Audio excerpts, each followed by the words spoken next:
గురువు మార్గం ముక్తికి మార్గం బ్రహ్మ కుమారి సాధ్వర్యంలో గురు పూర్ణిమ వేడుకలు సిద్దిపేట ఆషాఢ పౌర్ణమి గురు పౌర్ణమి సందర్భంగా సిద్దిపేట పట్టణంలోని శివాజీ నగర్ బ్రహ్మకుమారి సంస్థ ఆధ్వర్యంలో గురువారం నాడు గురు పౌర్ణమి వేడుకలను నిర్వహించారు. ఈ కార్యక్రమానికి సిద్దిపేట పట్టణ ప్రముఖ పురోహితులు దేశపతి గంగాధర శర్మ, ఉమాపతి రామేశ్వర శర్మ, అచల బోధకులు నరసింహస్వామి గౌడ్ను ఆహ్వానించి సన్మానించారు. ఈ కార్యక్రమాన్ని జ్యోతి ప్రజ్వలన ద్వారా ప్రారంభోత్సవం చేస్తూ అతిథులు గురు పౌర్ణిమ విశేషతను తెలియజేస్తూ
కార్యక్రమాలలో ప్రారంభించే మొట్టమొదటి ప్రధాన గురువు ప్రథమ గురువు మన వ్యాస భగవానుడి. ఎందుకంటే దాత భారత శృతి విధాత వేత పదార్థ విజ్ఞాత కామముఖ్య విభుషట్క విజేత అన్నాడు.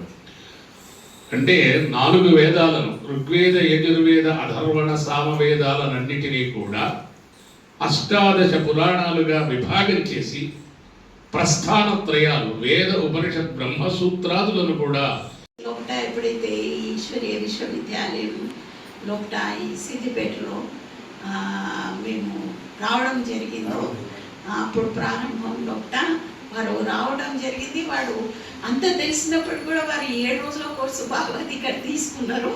అదే సంతోషం అన్నమాట. మనందరికీ అన్ని తెలిసినా కూడా అంటారు కదా, ఒదిగి ఉండాలి అన్నట్టుగా వాళ్ళ మనోభావాలు అన్నీ తెలుసుకోవాలని ఇప్పటికి కూడా ఆ భావంతో ఉన్నారు. వాళ్ళకు మన ఈశ్వరీయ విశ్వవిద్యాలయం తరఫున హృదయపూర్వకమైనటువంటి ధన్యవాదాలు. వాళ్ళందరికీ మంచి ఆశీర్వాదాలు ఎప్పుడు వాళ్ళే మనకు ఉంటాయి. ఎందుకంటే శుభ సంకల్పాలను మనం గడించడం మామూలు విషయం కాదు.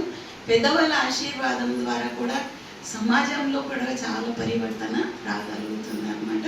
కాబట్టి వాళ్ళు ఈరోజు వాళ్ళ పవిత్రమైన అడుగుల ద్వారా మన ఆశ్రమానికి రాగలిగినందుకు మనకు ధన్యవాదాలు.